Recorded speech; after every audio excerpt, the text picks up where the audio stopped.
Hello everyone, welcome to a Talkie Bee. Let's talk about Kiara Advani and her extremely weird choices. Pregnancy और delivery के बाद जब she decided कि वो वोग के साथ एक इंटरव्यू करेगी, उसी पॉइंट पर कियारा ने एक बहुत ही अजीब डिसीजन लिया।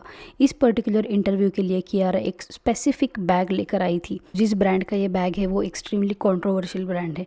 इस ब्रांड पर बहुत सीरियस एलिगेशंस लगे हुए, बच्चों को एड्स में इनअप्रोप्रिएट प्लेस करना और अपने फोटोशूट में एक ऐसा सटल हिंट ड्रॉप करना जो चाइल्ड एक्सप्लॉयटेशन की तरफ एक लीन करते हैं। इतने सीरियस एलिगेशन के बाद ये बिल्कुल समझ नहीं आता कि इसी पॉइंट पे कियारा ने ये डिसीजन क्यों लिया कि वो अपने वोग इंटरव्यू के दौरान ये बैग कैरी करेंगी।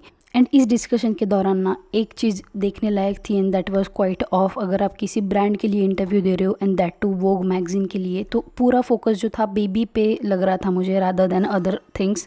वो बता रही थी कि डिलीवरी के बाद उनकी लाइफ कैसे चेंज हो गई, which is quite obvious, you should talk, but I don't think so this was the right platform which was seems to be quite of professionally. कैसे वो अपनी बेबी को हर टाइम सुनती रही, उनके नीड्स, उनके रूटीन एंड पता नहीं और कुछ। इस कॉन्टेक्स्ट में ये सब ज़्यादा कुछ अनकंफर्टेबल और डिसरिस्पेक्टफुल लग रहा था टोवर्ड्स द ब्रांड। अब इस पॉइंट पर जो भी कियारा को डिफेंड करेंगे वो यही बोलेंगे मे बी कियारा को वो जो ब्रांड है उस कंट्रोवर्सी के बारे में नहीं पता होगा। तो ऑनेस्टली मुझे ये कम्प्लीटली सच नहीं लगता। अगर आप पूरा वोग का इंटरव्यू ध्यान से देखोगे, जब स्पेसिफिकली उसके बैग के बारे में उससे पूछा गया, तो कहीं ना कहीं ये क्लियरली दिखता है कि वो ब्रांड का नाम नहीं लेना चाहती या फिर अवॉइड करती है ब्रांड का नाम लेना। So this is what she knows something is of about this brand, right. जब उन्होंने ये बोला ना, ऑनेस्टली मुझे भी पता नहीं था एट दैट पॉइंट कि मैरी पॉपिंस बैग होती क्या है। तो मैंने इंटरनेट पे उसको सर्च किया कि ये क्या मतलब ये ऐसे क्यों बुला रही है, बट क्लियरली बैग पर ब्रांड नेम जो है वो लिखा हुआ था।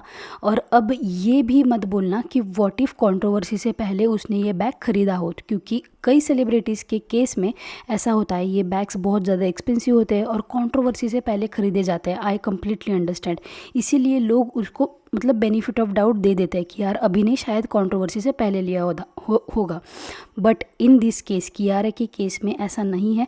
ये जो स्पेसिफिक कलेक्शन है वो लास्ट ईयर 2024 में आया था, ठीक है। और खुद कियारा ने इंटरव्यू में बताया है कि वॉर फिल्म के सॉन्ग शूट के टाइम उसने ये बैग खरीदने का डिसीजन लिया था, जब ये पूरा कंट्रोवर्सी एकदम ताज़ा है, शायद अब मतलब रिसेंट ही हुआ था। उसने बताया कि जब ये कलेक्शन लॉन्च हुआ तो उसे ये बैग इतना ज़्यादा पसंद आया कि उसने अपने स्टाइलिस्ट को बोला था कि तुरंत स्टोर से चेक करो कि अवेलेबिलिटी है तो मंगवा लो।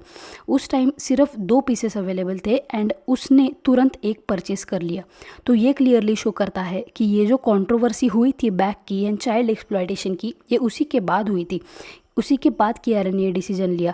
अब मान लेते हैं कि उसने बैग खरीद लिया, बट इस पॉइंट पर जब उसकी पूरी टीम एक नैरेटिव सेट कर रही है कि कियारा वापस एक्टिव हो चुकी है आफ्टर डिलीवरिंग बेबी, और इंटरव्यू का फोकस मदरहुड और बेबी के अराउंड है, उस टाइम पर वो जो बैग है ना वो कैरी करना बहुत ज़्यादा क्वेश्चनेबल लगता है।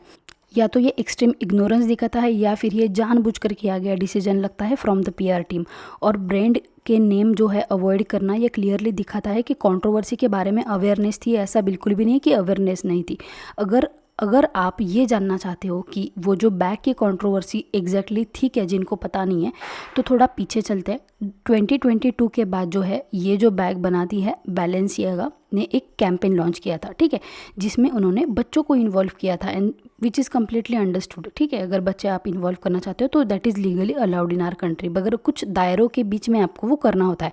इशू ये नहीं था कि बच्चे बैग्स होल्ड कर रहे थे, इशू ये था कि उनके हाथ में ऐसी अडल्ट थीम्ड वाली प्रॉप्स दिए गए थे जो बिल्कुल भी बच्चों के लिए अप्रोप्रिएट नहीं थे।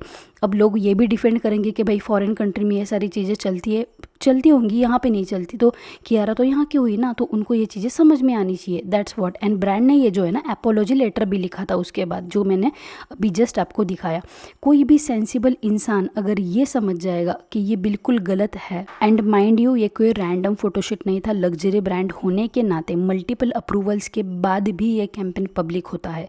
बैकलैश के बाद ब्रांड ने अपोलॉजी इशू की थी, जो मैंने आपको जस्ट अभी दिखाई थी, ओके। बट उसके बाद लोगों ने पुराने कैंपेन्स भी चेक करना शुरू कर दिए। एक और कैंपेन मिला जहाँ पे बैग के नीचे लीगल डॉक्यूमेंट्स मतलब रखे गए थे। जूम करने के बाद पता चलता है कि वो डॉक्यूमेंट्स पे चाइल्ड एक्सप्लॉयटेशन से रिलेटेड कोर्ट केसेस थे। ये चीज़ें वहीं पे नहीं रुकती, अभी और सुनो कि और उसके बाद एक और फोटोशूट होता है। बैकग्राउंड फ्रेम में जो है वो जॉन फिलिप्स फिशर के नाम दिखते हैं, मतलब जिसके against serious abuse related cases लगे हुए हैं। लाइक सीरियसली अब सवाल ये उठता है कि हर बार कोइंसिडेंस कैसे हो सकता है। हाई बजट फ़ोटोशूट में हर चीज़ सोच समझ कर फ्रेम में रखी जाती है, एंड इसीलिए ये कहना मुश्किल हो जाता है कि ये सब रैंडम था या फिर it is all planned, right. आप समझ रहे हो मैं क्या कह रही हूँ।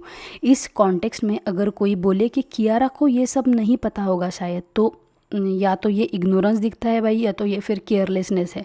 क्योंकि ऐसा इंटरव्यू जहाँ पे आप एक लंबे अरसे के बाद, लंबे ब्रेक के बाद आ रहे हो, आप वहाँ पे अपनी चाइल्ड के बारे में बात कर रहे हो, एंड ऐसे ब्रांड की स्पेसिफिकली बैग लेके आए हो जो खुद एक चाइल्ड एक्सप्लॉयटेशन के केसेस में फंसा हुआ है। इट एक्चुअली शोज़ कि इनडायरेक्टली आप उस चीज़ को सपोर्ट कर रहे हो। और यहाँ एक इम्पॉर्टेंट बात ये आती है डबल स्टैंडर्ड वाली। सेलिब्रिटीज़ ग्लोबल प्लेटफॉर्म पर environment, future generation and sustainability की बातें करते दिखते हैं, लाइक हॉलीवुड बॉलीवुड दोनों भी जगह पे। बट वही सेलिब्रिटीज़ एनिमल क्रूअल्टी से जुड़ लग्जरी ब्रांड्स को ओपनली मतलब कंज्यूम और प्रमोट करते दिखाई देते हैं बहुत बार। चाहे वो लेदर्स बैग हो, एनिमल क्रूअल्टी हो, या फिर कोई हिडन चीज़ें होती है जो हमें शायद इस कैमरा पे नहीं दिखती होगी। ये तो मतलब दिखने वाली चीज़ें बोल रही हूँ मैं। मिडिल क्लास लोग ऑलरेडी अपनी तरफ से काफ़ी कुछ कर रहे हैं, पब्लिक ट्रांसपोर्ट यूज़ कर रहे हैं, सस्टेनेबल ऑप्शंस चूज़ कर रहे हैं, बट सेलिब्रिटीज़ अपनी लाइफस्टाइल में छोटा सा भी चेंज नहीं करना चाहते। वाई? क्योंकि हमने ही इनको भाई सर पर बैठा के रखा है, ठीक है। हम जब इनके मतलब करेंगे नहीं ना इनको गलत बातों को सपोर्ट, तो देखना ही कैसे ज़मीन पे उतराते हैं। इनको बनाया किसने? ऑडियंस ने बनाया, ठीक है। एंड वही चीज़ है कि हम ये सारी चीज़ें भूल जाते हैं। बहुत सारे लोग पता नहीं पैर पड़ते हैं, पता नहीं क्या क्या करते रहते हैं यार लोग इंडिया में।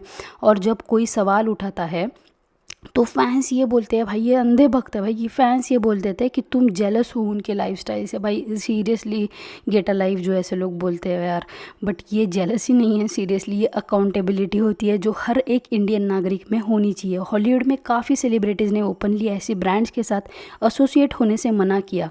ये भी कर सकती थी बट नहीं, ये नहीं करेंगी, इनको पैसा मिल रहा होगा शायद। ये डिस्कशन बोरिंग लोग मतलब लग सकता है आपको, बट ये बहुत ज़रूरी है as an Indian to take this point out, क्योंकि ऑडियंस देख रही है, पैटर्न नोटिस कर रही है, और सेलिब्रिटीज़ को अकाउंटेबिलिटी सिखा रही है कहीं ना कहीं ऐसे वीडियोस से। भाई इस टॉपिक से हटके ना लोग जो है कियारा को बहुत स्लैम कर रहे हैं क्योंकि उनका फेस अलग सा लग रहा है and all those things. But मतलब मैंने उस चीज़ पे वीडियो बनाना भी ज़रूरी नहीं समझा, क्योंकि वाई टू जज anybody bye there looks, it is so bad, right. अगर मतलब वक्त के साथ तो सारी चीज़ें सभी की चेंज होती है, not only you, not only me.